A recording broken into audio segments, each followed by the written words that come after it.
Hey, you made it to the end of 2024. Congrats! I can't say the same for a lot of gadgets in our lives because tech changes fast, products come and go, and this is my annual video where I go over the tech products that failed, flopped, and lost funding this year.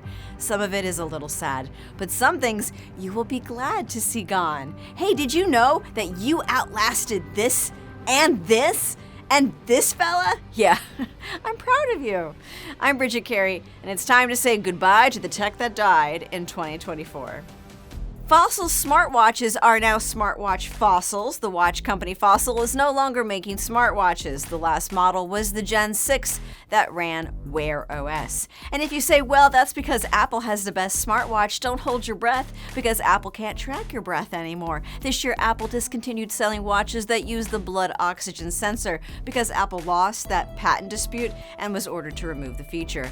That's not the only Apple product to die. Apple Pay Later became Apple Pay right away. The buy now, pay later service was shut down less than a year after it launched. Apple also put an end to iTunes. Yes, iTunes still exists for Windows 10 and 11, but to get people to move on, Apple made sure that the apps it has in the Microsoft Store could handle syncing media between Windows PCs and iPhones. That includes the Windows version of Apple Music, the TV app, and Devices app. If losing iTunes makes you sad, well, Apple certainly does not care about your need to rip your old music CDs, because Apple also discontinued its USB SuperDrive.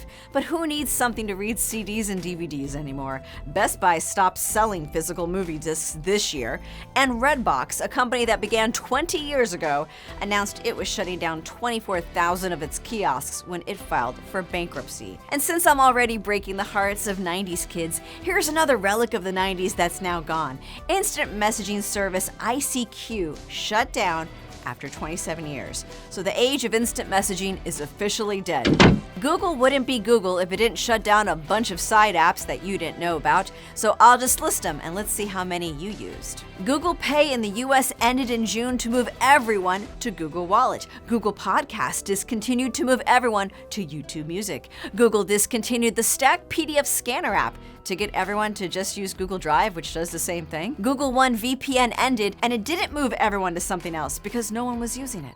Google Jamboard shuts down at the end of December. It's a digital whiteboard app for Google Workspace, but it also was an actual 55-inch whiteboard connected to the cloud that cost $5,000 plus a $600 a year annual support fee for a whiteboard.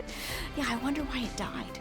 And probably the most notable, Google stopped making the Chromecast after 11 years, which was a hit because of how cheap it was to stream content to a TV.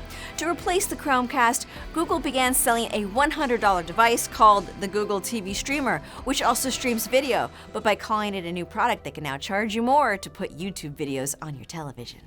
Now, some things died quickly, and it's a relief they did. Meta shut down the celebrity lookalike AI Chatbots. They had the face of a celebrity, but they went by different names. Yes, please kill it with fire.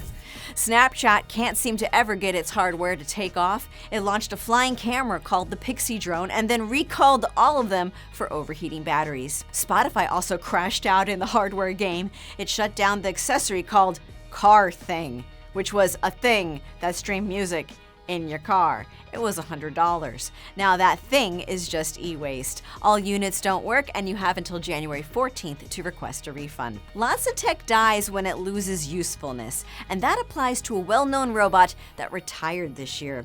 Boston Dynamics said farewell to its hydraulic Atlas humanoid robot as it backflips its way to oblivion.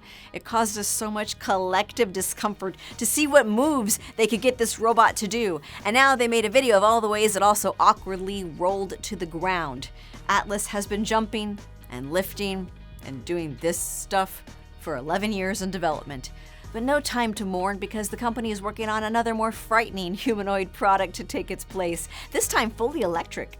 The journey to replace humans with robots is never easy, and one such robot has lost funding. Moxie the robot is a cartoon-faced AI chatbot. It's designed to serve as a close friend to a kid. It's a developmental toy for young kids to talk to. They can play games and learn. It was very ambitious and very expensive.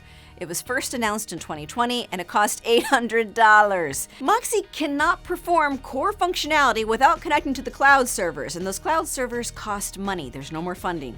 Owners were abruptly notified that the robot would just stop working because of funding issues, but as of the time I am recording this video, the company says it is trying to explore options to keep it operational as long as possible. And a lot of people online are really upset. There are videos of kids who are bracing for their robot buddy to die any day now. It is legitimately sad. Here's hoping for those kids that Moxie finds a new life in 2025. And if there's another tech product that disappeared this year that I did not include, pay your respects in the comments, and I'll see you all in the new year.